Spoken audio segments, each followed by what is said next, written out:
Hello everybody, कैसे हैं आप सभी लोग। आप सभी का स्वागत है आपके अपने YouTube channel extra knowledge in Hindi में। मैं आज आप लोग के लिए बहुत इंपॉर्टेंट वीडियो लेके आया हूं। आज का मेरा वीडियो बहुत ही इंपॉर्टेंट रहने वाला है उन स्टूडेंट्स के लिए जो कि मेरे चैनल से काफ़ी समय से जुड़े हुए हैं और सभी फॉर्म्स अप्लाई करते हैं, जो मैं उन्हें बताता हूँ। तो वीडियो बहुत इंपॉर्टेंट रहने वाला है क्योंकि आज मैं आप लोग को अपने इस वीडियो में बताने वाला हूँ आप लोगों से एग्ज़ाम से रिलेटेड जानकारी। ऐसा क्या हो गया 21 मार्च को, मुझे खुद समझ में नहीं आ रहा। ऐसा सभी डिपार्टमेंट्स को क्यों इतनी ज़्यादा बहुत ज़्यादा एक्साइटेड हो गए कि नहीं अब हम सभी जो है एग्ज़ाम लेंगे आपके, वो भी 21 मार्च को ही एग्ज़ाम लेने वाले हैं। 21 मार्च में ही आप लोग के एग्ज़ाम लेने वाले हैं। 52 सप्ताह आप लोग के होते हैं पूरे आप लोग के ईयर में, लेकिन सभी को एक डेट पसंद है, वो है 21 मार्च। जी हाँ, 21 मार्च में ही हम सभी एग्जाम लेंगे। सभी बच्चों को हमें जल्द से जल्द ज्वाइनिंग दिलवानी है। ये बहुत अच्छी बात है कि भाई सभी डिपार्टमेंट जो है प्रिपेयर हो रहे हैं बच्चों को ज्वाइनिंग दिलाने के लिए, जल्द से जल्द एग्जाम लेने के लिए। बहुत ही अच्छी बात है, लेकिन 21 मार्च को ही क्यों, 21 मार्च ही क्यों पसंद आई सभी को? आखिर क्या है, किसका क्या रीजन है ऐसा 21 मार्च में? जरूर कुछ ना कुछ ऐसा स्पेशल है, किसी ना किसी बच्चे का भविष्य इनसे जुड़ा हुआ है।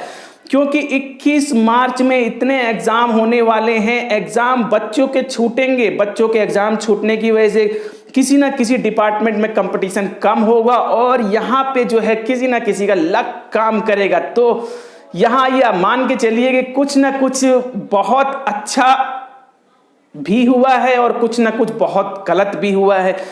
आप लोग इतने समय से आप लोगों ने फॉर्म अप्लाई किए हैं, मेहनत करी है, ऑफलाइन एग्जाम अप्लाई किए हैं, ऑनलाइन एग्जाम किए हैं, पैसे भी लगे हैं और अंत में आप लोग को जो पता चल रहा है एक दिन ही आप लोग के एग्जाम हो रहे। कितनी पैसों की भी बर्बादी, समय की भी बर्बादी, मेहनत भी आप लोग की बेकार की।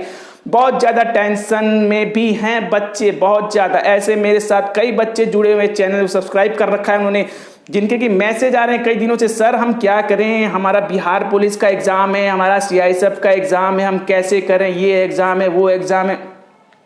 जी हाँ, आप सभी लोगों को यदि नहीं पता तो मैं आप लोगों को बिल्कुल जानकारी दे दूं। 21 मार्च में बहुत ज़्यादा एग्जाम होने वाले हैं। मैं आप लोग को सिर्फ और सिर्फ उन एग्जाम्स की जानकारी देने वाला हूं जिनके फॉर्म मैंने अप्लाई किए हैं, जिनकी जानकारी मैं आप लोग को देते रहता हूं, सिर्फ उनकी जानकारी देने वाला हूं। इसके अलावा स्टेट लेवल के और भी बहुत से एग्जाम होते हैं जिनकी जानकारी मुझे भी नहीं है कि इनकी डेट 21 मार्च में ही है। यदि आप लोग की भी एग्जाम 21 मार्च में है तो आप लोग बताइए वीडियो के कमेंट बॉक्स में कमेंट करके, ताकि मुझे पूरी तरीके से पता चल सके कि 21 मार्च में ऐसा क्या है जो इतने एग्जाम लिए जा रहे हैं। एग्जाम के बारे में आप लोग को बताऊं, 21 मार्च में जो CISF कांस्टेबल ट्रेड्समैन जो मैंने आप लोग को सबसे पहले अप्लाई करना सिखाया था, 21 मार्च में ही उनका एग्जाम है, जिनके कि फिजिकल और ट्रेड टेस्ट और आप लोग के जो यहाँ पे डॉक्यूमेंट वेरिफिकेशन आप लोग के कंप्लीट हो गए थे।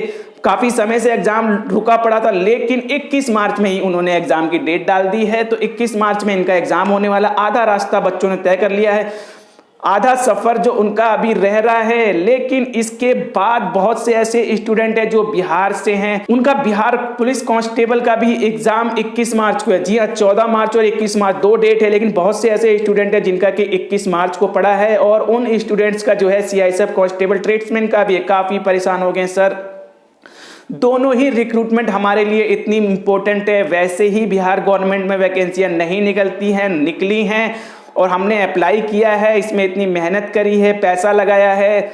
और इसके बाद हमारी पुरानी एक रिक्रूटमेंट जो CISF कांस्टेबल ट्रेड्समैन की, जिसके लिए हमने इतनी मेहनत करी है, दोनों ही हमारे लिए इतनी इंपॉर्टेंट है और दोनों का जो है एग्जाम डेट एक ही हो गया। हम क्या करें सर, रियली बहुत ही टेंशन वाली दिक्कत तो है। देखिए दिक्कत तो, प्रॉब्लम तो खैर है ही है। यदि यही एग्जाम कुछ समय बाद होते, अगले वीक होते, नेक्स्ट वीक होते तो कितना अच्छा होता। स्टूडेंट्स को कितने चांस मिलते। वैसे ही एज लिमिट एज है, उसी में आप लोग की जो रिक्रूटमेंट निकलती है, कोई भी रिक्रूटमेंट आप लोग की एक बार निकलने के बाद 2-2 साल तक अटकी रहती है। दिक्कत तो है। ये बड़ी बड़ी दो रिक्रूटमेंट है। इसके अलावा आप लोग की एक रिक्रूटमेंट है RRB NTPC। जी हाँ, मेरे एक सब्सक्राइबर हैं, वो बिहार से ही है, उनका बिहार पुलिस का भी एग्जाम है, CISF का भी एग्जाम है, RRB NTPC का भी एग्जाम है। वो बहुत ज़्यादा परेशान हो गए हैं। तो आरआरबी एनटीपीसी जो है काफ़ी समय से आप लोग का चल रहा है, लेकिन उनका जो एग्ज़ाम पड़ा है वो 21 मार्च को ही पड़ा हुआ है। यहाँ पे कंप्यूटर बेस उनका जो एग्ज़ाम होने वाला है 21 मार्च को ही पड़ा हुआ है। तो ये इन तीनों एग्ज़ाम को लेकर के बहुत ज़्यादा परेशान है, सर मैं क्या करूँ, मुझे कुछ समझ में नहीं आ रहा, और तीनों ही एग्ज़ाम बहुत इंपॉर्टेंट है, मैं कैसे किसका एग्ज़ाम दूँ, या फिर कोई मेरा एग्ज़ाम ऐसा हो सकता है कि बाद में दिया जा सके, इस तरीके की परेशानी चल रही है। इसके अलावा मैंने आप लोग को 1-2 फॉर्म और अप्लाई कराए थे, जैसे कि आप लोग का एमपी मऊ का फॉर्म था, ठीक है, और इसके अलावा आप लोग की इंडियन आर्मी ओटीए गया में, जी हाँ, ऑफिसर ट्रेनिंग एकेडमी गया का भी मैंने आप लोग को फॉर्म भरवाया था, उसके भी एडमिट कार्ड आने शुरू हो चुके हैं, और उसका भी एग्जाम डेट जो है रिटर्न का 21 मार्च ही है। एमपी मऊ का भी एडमिट कार्ड का जो रिटर्न एग्जाम की डेट वो 21 मार्च ही है। बहुत दिक्कत हो गई है। और इसके अलावा आईटीबीपी कांस्टेबल ट्रेड्समैन का भी एग्जाम आप मान के चलिए 21 मार्च में ही होने वाले थे, लेकिन उन्होंने एग्जाम की डेट चेंज की है। यहाँ पे 19 मार्च को एग्जाम लिए जा रहे हैं, क्योंकि ये रिक्रूटमेंट डिपार्टमेंट जो है ये सभी एक दूसरे से जुड़े हुए हैं, चाहे वो सीआईएसएफ हो, सीआरपीएफ हो, आईटीबीपी हो, ठीक है। इसी वजह से आप लोग का जो एग्जाम की डेट को यहाँ पे 19 किया गया, नहीं तो आईटीबीपी का भी एग्जाम आप लोग का 21 मार्च में ही होने वाला था, जो कि एक बहुत सरदर्दी हो जाती यदि, क्योंकि काफी स्टूडेंट आईटीबीपी का भी एग्जाम दे रहे हैं, काफी स्टूडेंट जो है सीआईएसएफ का भी एग्जाम दे रहे हैं, लेकिन आप लोगों ने देखा होगा कि 19 को आप लोग का एग्जाम लिया जा रहा है आईटीबीपी का। यही रीजन है, क्योंकि 21 में आप लोग का जो है सीआईएसएफ कांस्टेबल ट्रेड्समैन का होने वाला है। तो ये कुछ एग्जाम है, इसके अलावा भी बहुत से एग्जाम है। यदि आप लोगों को जानकारी है, आप लोग का है, तो मुझे बताइए। अब बच्चे कह रहे हैं कि सर मेरा बिहार का है, बिहार पुलिस में एग्जाम है, और सीआईएसएफ कांस्टेबल ट्रेड्समैन का, बताइए सर मैं क्या करूं, मैं कौन सा एग्जाम दूं। इसके अलावा मैं आप लोगों को पहले आरआरबी एनटीपीसी का भी बता दूं, मेरे वो सब्सक्राइबर है उनका जो आरआरबी एनटीपीसी में भी पड़ा हुआ। तो देखिए, आप लोगों को पता होना चाहिए कि आरआरबी एनटीपीसी का जो है ये आप लोग का एग्जाम है, ये आप लोग का कई लेवल में चलने वाला है, ठीक है। आप लोग का फर्स्ट स्टेज, सेकंड स्टेज, इसके बाद आप लोग की जो मीन्स जो भी टाइपिंग वगैरह है, या फिर जो भी आप लोग का स्किल टेस्ट वगैरह होने वाला है, तो ये लंबा प्रोसेस है अभी। इसके लिए आप लोग की जो है 10+2 लेवल की आप लोग की यहाँ पे तैयारी होनी चाहिए। मीन्स आप लोग की जो पकड़ होनी चाहिए, आप लोग की जो सब्जेक्ट है, जो सिलेबस है, उसमें अच्छी खासी पकड़ होनी चाहिए। और क्योंकि सीटें काफ़ी अच्छी हैं, 35,000 प्लस है, लेकिन स्टूडेंट्स ने भी काफ़ी अच्छी तादाद में यहाँ पे अप्लाई किया हुआ है। तो यदि आप लोग की प्रिपरेशन बहुत ही अच्छे लेवल की तैयारी चल रही है, आप लोगों ने प्रीवियस में देखा है कि जो आप लोगों ने वीडियोस देखे होंगे कि कैसा आप लोग का सिलेबस आ रहा है, और यदि आप लोग को लग रहा है कि हम इतने नंबर अचीव कर सकते हैं, हम 85 कर सकते हैं, 70 कर सकते हैं, इतने कर सकते हैं, तो आप लोग जरूर आरआरबी एनटीपीसी का एग्जाम दीजिए। जी हाँ, आरआरबी एनटीपीसी का आप लोग एग्जाम दीजिए। अच्छी पोस्ट है, अच्छी वैकेंसी है, ठीक है, बार बार ये वैकेंसी नहीं आती। यदि आप लोग का भी ऐसा पड़ा हुआ है तो आप लोग आरआरबी एनटीपीसी का एग्जाम दीजिए, लेकिन तैयारी आप लोग की अच्छी होनी चाहिए। मैं बिल्कुल क्लियर कर दूं, यदि आप लोग की प्रिपरेशन अच्छी नहीं है तो आप लोग बिल्कुल एग्जाम मत दीजिए आरआरबी वाला। आप लोग एग्जाम दीजिए सीआईएसएफ का या फिर बिहार पुलिस का, लेकिन यदि आप लोग की प्रिपरेशन अच्छी है तो आप लोग एनटीपीसी ही दीजिए। अब ये आप पे डिपेंड करता है, आपने कितनी तैयारी करी है, आप कितना पढ़ते हैं, क्या आपका लेवल है, ये आप पे डिपेंड करता है, ठीक है। तो ये आपका आरआरबी एनटीपीसी का हो गया, ठीक है, इसे हटाइए। अब बात आती है सीआईएसएफ की और आप लोग की बिहार पुलिस की। बहुत से बिहार के ऐसे स्टूडेंट हैं जिन्होंने बिहार पुलिस का निश्चित सभी ने यहाँ पे अप्लाई किया हुआ है। बिहार का एग्जाम आप लोग का जो है 14 मार्च और 21 मार्च को होने वाला है। बहुत से स्टूडेंट ऐसे जिनका 21 मार्च को ही है, और सीआईएसएफ का भी एग्जाम 21 मार्च में ही है, वो बहुत ज्यादा परेशान हो रहे हैं। तो देखिए, मैं आप लोग को सिर्फ अपनी तरफ से कुछ बातें बताना चाहता हूं, बाकी आपकी मर्जी है। देखिए, आपको एग्जाम देना है, आपको अपना लेवल पता हुआ है, मेरा लेवल क्या है, मींस मेरी प्रिपरेशन कैसी चल रही है, बिहार पुलिस में जाना मेरे लिए अच्छा है कि सीआईएसएफ में जाना मेरे लिए अच्छा है, ये अब आपको तय करना। लेकिन जो इंपॉर्टेंट चीजें हैं, ठीक है, जो पॉजिटिव चीजें हैं, वो मैं आप लोग को बता दूं। देखिए, सीआईएसएफ का जो एग्जाम है वो आप लोग को आएगा 10+2 10th लेवल का। बिल्कुल ध्यान से सुनिए, सीआईएसएफ का एग्जाम आप लोग का 10th लेवल का आएगा, लेकिन बिहार पुलिस का आप लोग का जो एग्जाम है वो 10+2 लेवल का आने वाला है, ठीक है। उसका सिलेबस आप लोग ने हिंदी का देखा होगा या फिर सामाजिक ज्ञान विज्ञान का आप लोगों ने सिलेबस देखा होगा। काफी अच्छे खासे लेवल का आप लोग का सिलेबस है, 10+2 लेवल का सिलेबस है। और इसके रिटर्न के बाद आप लोग का होने वाला है फिजिकल के बाद ही आप लोग का पूरा आगे का जो भी मेडिकल वगैरह का प्रोसेस होने वाला है। यानी कि अभी लंबा सफर है, प्रिपरेशन आप लोग की अच्छी होनी चाहिए, 10+2 लेवल की तैयारी होनी चाहिए।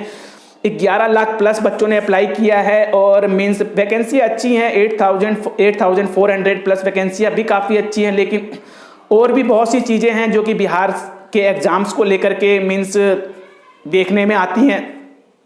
तो इन सब चीज़ों का आप लोग को ध्यान रखते हुए ही काम करना है। लेवल यदि तैयारी अच्छी है और बिहार पुलिस में जाना चाहते हैं तो आप लोग बिहार पुलिस का ही एग्जाम दीजिए। लेकिन आप लोग की तैयारी बिहार पुलिस की नहीं है, आप लोग CISF की ही तैयारी कर रहे हैं, 10th लेवल की तैयारी है या फिर 12th लेवल की भी तैयारी है, लेकिन उस लेवल में नहीं है कि आप लोग बिहार पुलिस का एग्जाम निकाल सके, तो आप लोग CISF का ही एग्जाम दीजिए। ज़्यादा टेंशन लेने की जरूरत नहीं है। CISF में आप लोगों ने आधा रास्ता तय कर लिया है। फिजिकल आप लोग का हो गया है, ट्रेड टेस्ट आप लोग का हो चुका है, इसके अलावा आप लोग के डॉक्यूमेंट वेरिफिकेशन हो चुकी है। ओनली और ओनली आप लोग को रिटन एग्जाम क्वालिफाई करना है, इसके बाद आप लोग का मेडिकल हो जाएगा। मेडिकल में यदि कोई प्रॉब्लम नहीं है तो ओनली सिर्फ एक स्टेज आप लोग का रिटन एग्जाम है। अब मैं आप लोग को बिल्कुल क्लियर कर दूं पॉजिटिव पॉइंट, CISF ट्रेड्समैन और बिहार के स्टूडेंट में बहुत ज़्यादा मीन्स प्रॉब्लम्स क्रिएट होने वाली हैं। तो यदि वो बिहार पुलिस का एग्जाम देते हैं 21 तारीख को, तो ये मानिए कि CISF ट्रेड्समैन में भीड़ कम होने वाली है, भीड़ कम होने वाली है इन एग्जामों को लेकर के, क्योंकि बहुत से एग्जाम 21 को हैं।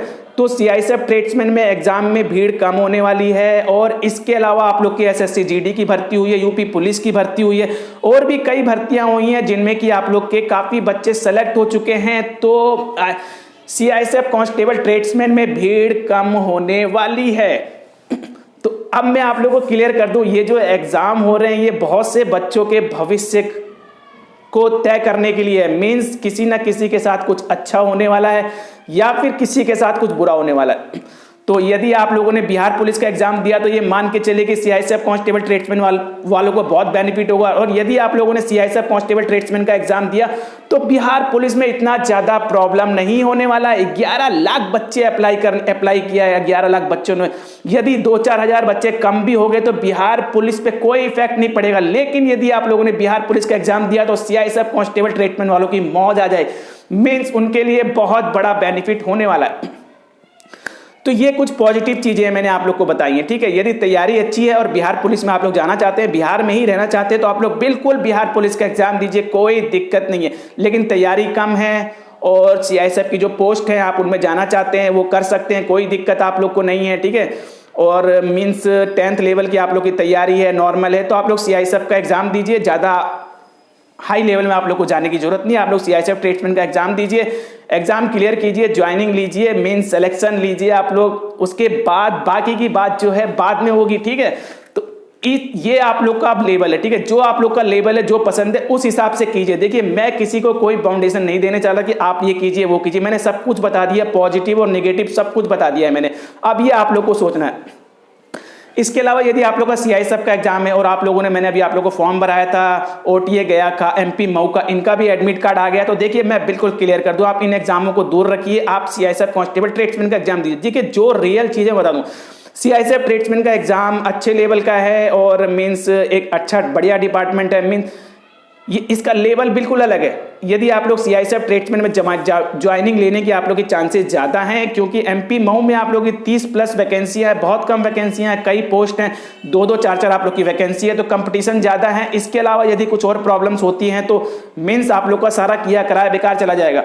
और OTA गया में भी, मीन्स OTA गया बिहार की जो वैकेंसी है, कैडेट ऑर्डनरी वगैरह की, मतलब इसमें भी वैकेंसियाँ, लेकिन काफ़ी कम वैकेंसियाँ इनमें भी देखने में आई हैं। एग्जाम प्रोसेस लंबा है। इसके अलावा आप लोग की ऑफलाइन मीन्स उसमें भी काफ़ी प्रॉब्लम है। तो मैं आप लोगों से बिल्कुल, मैं अपनी तरफ से यही कहूँगा कि आप लोग CISF का ही एग्जाम दीजिए। कैडेट मीन्स OTA गया की टेंशन की जरूरत नहीं है, MP मऊ की जरूरत नहीं है। अब बात आती है, बहुत से ऐसे स्टूडेंट है जिनका ना कि बिहार का एग्जाम है, NTPC का भी एग्जाम नहीं है, CISF का भी एग्जाम नहीं है, सिर्फ OTA गया का एग्जाम है और MP मऊ दोनों के एडमिट कार्ड आ गए हैं। तो आप लोग अपनी चॉइस के अनुसार देखिए आप लोग कहाँ जा सकते हैं। दोनों ही 21 तारीख को होने वाले हैं और OTA गया में बिहार में जो आप लोग की वैकेंसी थोड़ी सी ज़्यादा है, ठीक है, ये आप पे डिपेंड करता है। और यदि आप लोग का एक ही एडमिट कार्ड आया, चाहे वो OTA गया का आया हो या फिर MP मऊ को, तो आप लोग बिल्कुल बेफिक्र जाइए, फ्री, एकदम टेंशन फ्री जाइए, कोई टेंशन लेने की जरूरत नहीं। मेरा कोई और एग्जाम है ही नहीं, पूरी तैयारी के साथ जाइए, कोई दिक्कत आप लोग को होने वाली नहीं है। तो मैंने आप लोग को बिल्कुल क्लियर कर दिया है, ठीक है। आप लोग को पूरी पॉजिटिव और नेगेटिव बातें मैंने आप लोग को बताई है किसमें आप लोग कितना बेनिफिट मिलेगा और कितने आप लोग को ज्वाइनिंग ले सकते, सब कुछ अब आप लोग पे डिपेंड करता है आप लोग की कैसी तैयारी है और कौन कौन से एडमिट कार्ड आप लोग के आए हुए हैं और आप लोग कहाँ ज्वाइनिंग लेना चाहते हैं। ये सबसे पॉजिटिव चीज है, आप किस फील्ड में जाना चाहते हैं और कैसी तैयारी आप लोग की, उसके अनुसार आप लोग काम कीजिए। सारी चीजें मैंने आप लोग को बता दी है। तो अब भी मैं आप लोगों से विदा लेना चाहूंगा और कोई भी प्रॉब्लम आ रही है तो आप लोग अभी भी पूछिए वीडियो कमेंट बॉक्स में कमेंट करके, और भी कोई आप लोग का एग्जाम है तो उसकी भी जानकारी मुझे दीजिए कि सर 21 तारीख में ये एग्जाम भी है वो एग्जाम भी है, ताकि पूरी इंफॉर्मेशन मुझे लग सके। बट अभी मैं आप लोगों से विदा लेना चाहूंगा और जाने से पहले ये कहूंगा, यदि अपने चैनल को सब्सक्राइब कीजिए, वीडियो को लाइक कीजिए और बेल आइकन वाले बटन को जरूर दबाइए ताकि इसी प्रकार के इंपॉर्टेंट इन्फॉर्मेटिव वीडियो आप लोग के लिए आता हूं। वीडियो को ज्यादा से ज्यादा शेयर कीजिए। Okay bye, thank you, see you next time.